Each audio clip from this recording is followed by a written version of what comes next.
先，等先。等先嚇，唔好意思咁快嘅。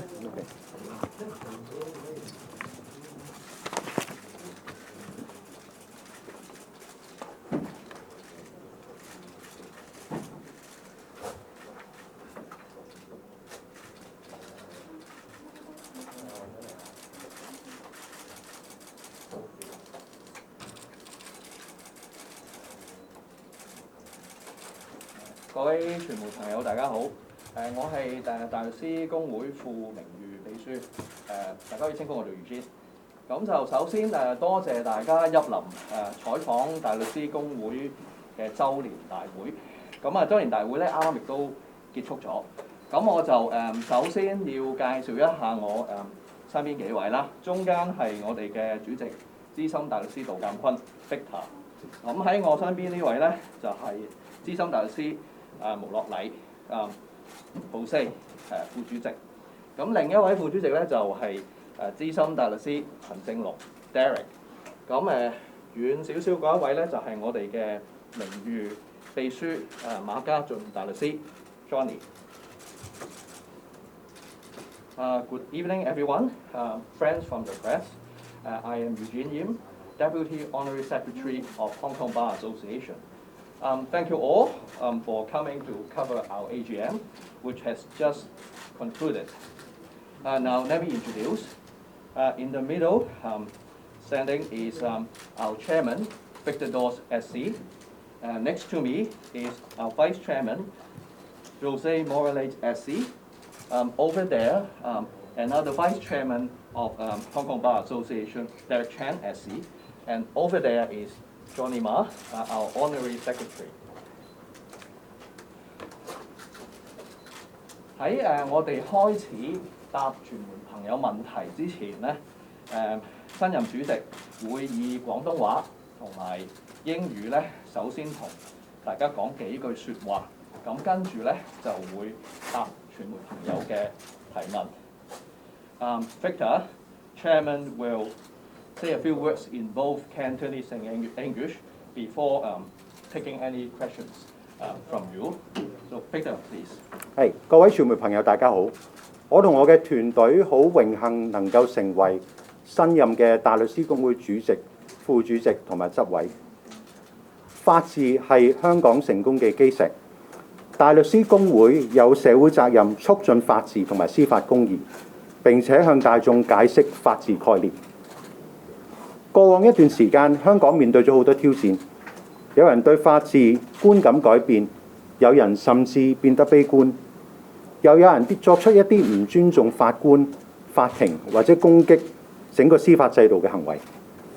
正因為咁，大律師公會喺呢個時候更加應該以專業精神同埋知識向社會各持份者推廣法治。公眾期望大律師公會秉持專業，一如以往喺有需要嘅時候喺法治議題上高發聲。呢一個責任嚟緊一年，我哋當然會努力去繼續去做。另一邊廂，大律師公會係一個專業團體，我哋亦都會盡專業團體應該有嘅責任，協助會員拓展佢哋嘅業務同提供有關嘅培訓。除咗香港，內地同埋海外法律行業近年亦都有急速嘅發展，公會一定會把握機遇，喺嚟緊一年同各方有更好嘅溝通，去為會員創造更多嘅機會。農曆新年在即，喺而家疫情嘅情況，我諗我最好就係恭祝大家身體健康。多謝你哋。I'll now give my short speech in English. A warm welcome to members of the press for attending this session. Sorry for being, this room is a bit crowded. Me, together with new members of the Bar Council, are honored to be elected today. We fully appreciate the Bar has an important societal role in promoting the rule of law and in explaining this to the community. Given the challenges that we have been facing over the past few years, some members of our community may have formed a pessimistic view of the rule of law. Some have even carried out disrespectful conduct against judges, the court, and our legal system. In times like this, it is the duty of the Bar to promote the rule of law and to educate the public. We also appreciate that the public rightly expects the bar to speak out on rule of law issues where necessary, and we will of course do our very best in discharging that role. At the same time, we are of course a professional body, and we will discharge our duties in assisting our members to develop their practice and provide necessary training. There are rapid development in the legal market both in Hong Kong, in the mainland and elsewhere. And we will definitely seize such opportunities and will be in active dialogue with all stakeholders. Chinese New Year is approaching, and I take this opportunity to wish you all good health and stay safe. 跟住落嚟咧，就會係一個答問嘅環節啊。咁由於咧稍後我哋都有工作做，咁所以我哋希望嗰個答問環節大概係10分鐘左右到啦。咁亦都希望傳媒朋友發問之前咧，就先講出你嘅姓名同埋所屬個傳媒機構嘅名稱。As we have work to do afterward, so we hope to keep the Q&A sessions for about 10 minutes. And friends from the press, please state your name and your organization before you raise your question. Mr. Dawes, Holmes Chan from AFP. 3 questions. A year ago, your predecessor, Mr. Paul Harris, said he believed that the national security law was, quote, not consistent with the rule of law. And he made it one of his goals to get the government to modify that law. Do you agree with your predecessor's view of the NSL, and do you share his goal of trying to modify the NSL with the government? Can I answer your questions one by one, or else I will really forget when we get to the third question? The NSL is part of the laws of Hong Kong. It is, of course, something new, and members of the public are, of course, concerned, and we do appreciate the concern. However, we are still in the early days. Some of the cases have now reached our courts. We should definitely give our courts time to interpret the law, to allow the cases to be tried under the due process protected by the rights enshrined in our legal system, including the Basic Law and the Bill of Rights. And any ambiguity will be clarified by our courts. And I'm confident that our courts will be able to discharge that duty. One of the barristers, a member of Hong Kong Bar Association, Ms. Chow Hang Tong, is charged under the national security law.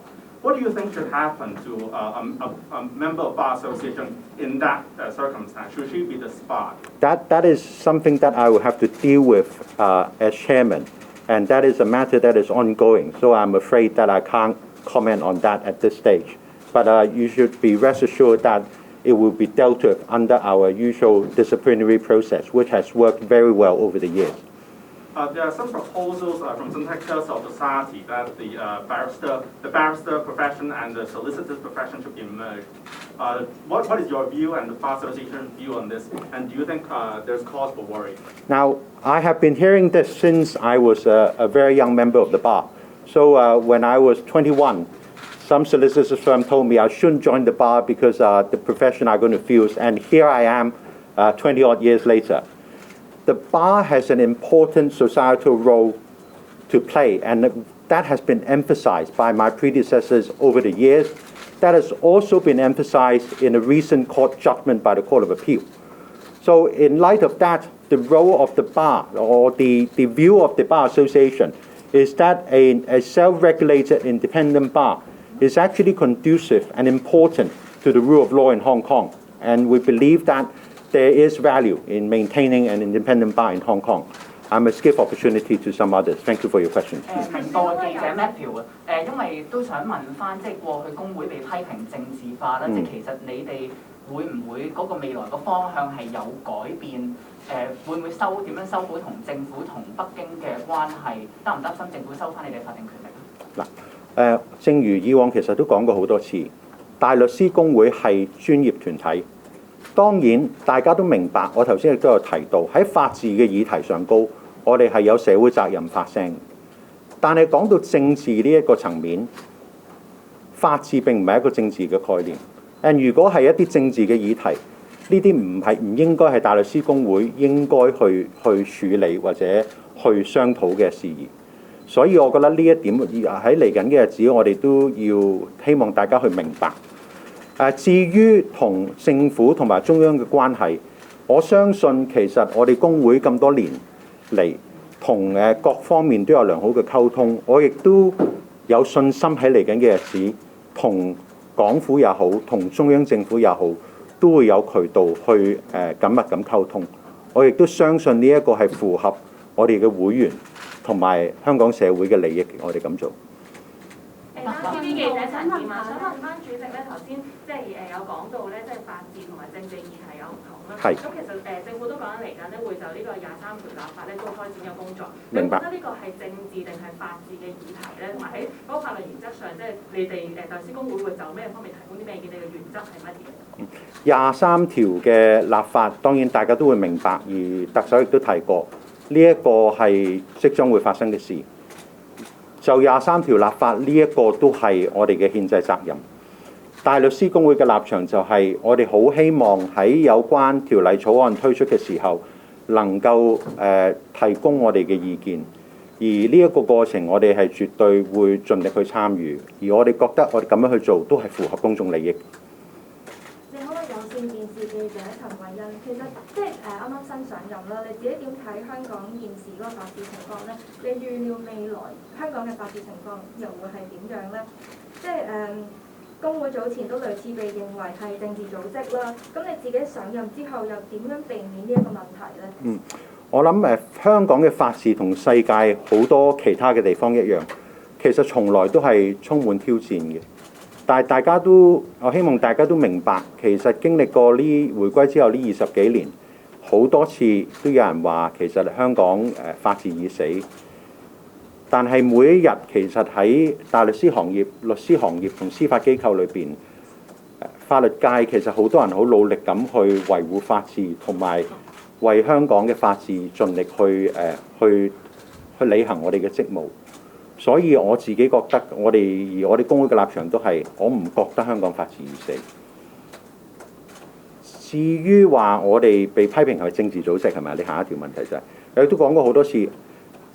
當然而家香港社會就係好多人有好多唔同嘅諗法，而無可避免，大家都會明白諗法其實係非常兩極嘅。我可以講，而我哋可以做嘅就係，大律師公會係一個專業團體。純政治嘅議題，其實與大律師公會真係無關。當然，政治嘅議題同法治嘅議題喺某個層面上係會有呢個重疊嘅地方。咁呢一樣嘢咧，我諗嚟緊嗰年咧，我哋要好好去拿捏。Victor, working for the global legal press. Yes. 2 quick questions. Yes. Do you continue plan to speak out on concerns of human rights under the national security law, and as some of my colleagues suggested, to propose an amendment to law that make it compliant with the human rights standard? Whether the NSL is in compliance with the fundamental rights under the basic law are no doubt matter that defendants will raise in court. There are already arguments being advanced in various cases, and the court will certainly come to a just determination. So in those circumstances, of course, when there are issues on rule of law in the next year, we will of course be concerned. At the right juncture, we will comment on it if it is necessary. Sure. And you briefly touched on to repair relations with various stakeholders. Is it your plan to perhaps, or is it underway to plan a visit to Beijing at some point? Well, when the borders be open? I think if we can travel, we would all love to travel. I think we're all have been stuck in Hong Kong for a long time. And if invited, and if the COVID situation permits, we will definitely want to go to Beijing. I mean, I myself have served as council members under 4 different chairmen. And I have been to Beijing with each of those chairmen. And I don't see why that should not continue. You said the rule of law is not dead, but we only have a discounted rule of law in some aspect. We have it in commercial law, but it might not be under criminal laws. There are of course challenges to each and every legal system. I mean, you'd all be familiar, for example, with the situation in England when they had Brexit, when the newspaper declared judges as enemy of the state. I mean, one must appreciate that rule of law is not just, is of course important. It is of course precious, but in a way it is also fragile everywhere in the world. And we should all really work very hard to preserve it, because this is what gives Hong Kong our edge. 想問下咧，即係啱啱你都有提到啊，關於國安法嗰啲評論啊或者睇法，都係睇即係特登嗰個法庭即係日後一啲嘅詮釋咁樣啦。咁其實想問下，即係舊年夏博士佢上任之後，對於國安法嗰啲嘅建議或者修改或者啲憂慮咧，你本身對於佢嗰啲意見係同唔同意咧？你覺得佢之後被兩辦即係港澳辦同中聯辦都批評佢係即係要挑戰中央嗰個底線咁樣？我想知你即係可唔可以分享下你自己對呢件事佢嘅建議係會被中央咁樣去批評，其實嗰件事公唔公平咧？其實作為大律師公會主席去講嗰啲説話，其實係唔係合理咧？喺我決定做大律師公會主席之前，有好多前輩同我講，呢份係從來都唔係一份易做嘅工。從來都係充滿住好多挑戰。我相信夏博義資深大律師都會同意過去嗰年係荊棘滿途嘅，但係就同香港一樣，同我哋嘅法治一樣，其實都係面對咗好多嘅挑戰。所以喺呢個情況底下，我會建議同埋我哋亦都希望大家盡力咁樣去維護法治，就國安法嘅落實同埋之後嘅實踐。我希望大家俾時間法庭，亦都希望俾時間，俾個機會我哋香港嘅司法體制去處理呢一件事。另外想問23條咧，因為保安局長鄧炳強就講過，基於時間嘅關係咧，佢就即係唔建議係用一個白紙草案啦。咁你自己點睇呢個做法咧？你覺得其實應該係以白紙草案嘅形式去做諮詢會比較適合啊，定係藍紙草案其實你嗰個都係即係接受？我諗最重要嘅都係有足夠嘅諮詢，而無論用咩草案嘅形式去做，大律師公會就呢啲重要嘅法治議題，我哋係會密切留意同喺適當嘅時候發聲。Mr. Dawes, again. I think I should let somebody else ask. I'm sorry, you started. But anyone else? Anyone else? From the South China One first. Yes. Why did you decide to step into the hot seat given what happened to your predecessor? And do you think the current state of affairs is a compromise with Beijing? Why did we decide to stand? The five of us, entered into law school and started practice around the time of the handover, when a lot of Hong Kong was also facing a lot of attacks. In our generation, there are a lot of students who decide not to study law because of the uncertainty that 1997 was going to bring. And on that occasion, we voted for Hong Kong. We voted for the rule of law and decided to commit ourselves here and in this profession. We believe it is high time to serve the bar and to give back and serve the community. I know it may sound an ambitious project. We will do our very best. Do you consider it a compromise with Beijing, the current state of affairs? Well, one will of course have to be more specific about that. I think a lot of people will tell you politics is about compromise. It does not work if there is no compromise. I think Lord Sumption of the UK Supreme Court advocated that in a recent lecture he gave to the BBC. Now that is politics, but there is really no compromise when one talks about the rule of law. That is something very different. To be more specific, Yes. have you been approached by Beijing or representatives of Beijing to encourage you to run for this post, or during your campaign to express that, for example, Beijing has given you its blessing or some kind of seal of approval? Now, in deciding to run, neither myself or the two vice chairmen have been encouraged or had any support from the central authorities. We decided to run because we believe it is about time we give back and we serve the bar. That is very clear. 即係一開頭咧講到話話，即係知道而家香港有啲人對法治感到悲觀，你覺得個原因係乜嘢？同埋咧，想問即係覺得過去幾年大律師公會嗰個工作係咪一個啱嘅方向咧？有冇啲乜嘢係過往幾年冇乜做，你哋嚟緊會做多啲？有啲乜嘢係你過去有做過，而你覺得嚟緊都唔會再點做？我諗大家都會明白，其實香港從來都係面對住好多嘅挑戰。正如我頭先所講，法治從來都係面對住好多嘅挑戰。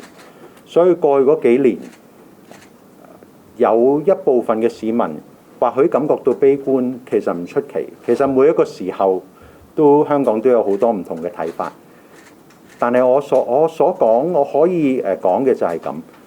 嚟緊嘅日子，我哋當然喺法治嗰方面會繼續盡力發聲。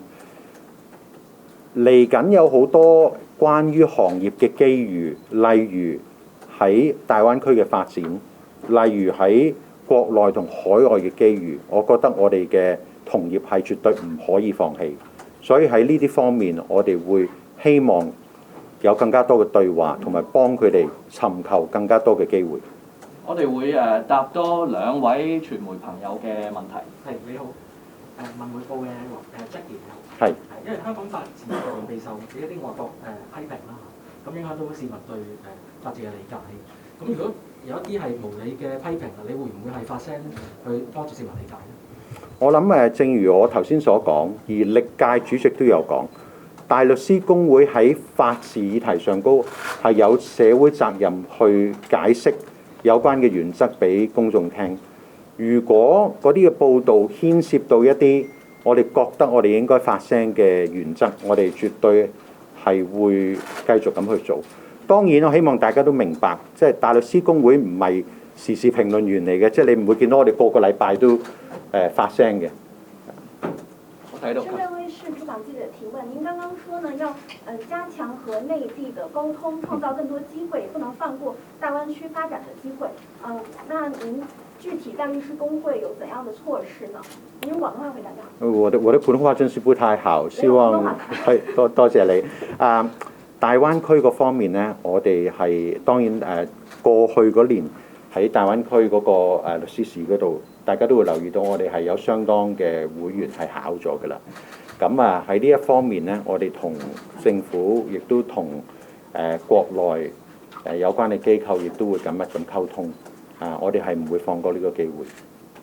自己考咗？我自己未考，因為我喺法庭上次考試嗰陣。好啦，咁我諗今日我哋嗰個答問時間都差唔多。幾位請埋，幾位上先。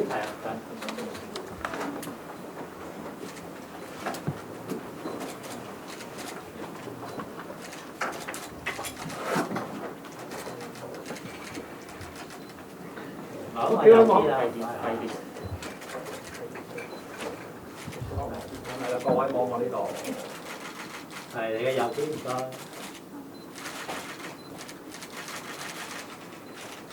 好，幾位望一望中間呢度啊，唔該。1、2、3啊。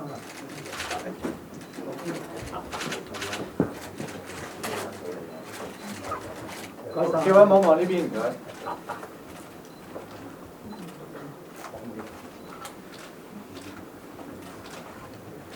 好多謝咁多位今晚嚟到，尤其是疫情呢個情況底下，都希望大家小心。咁嚟緊嗰一年，我希望同各位媒體嘅朋友有多啲機會接觸同互動。今日多謝晒你哋先，唔該晒，辛苦晒，辛苦晒各位。OK。咁我攞呢邊。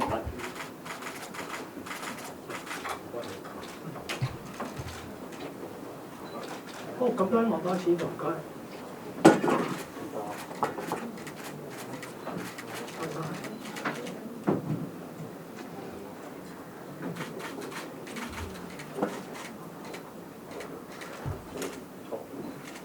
OK，辛苦晒各位傳媒朋友，Thank you very much。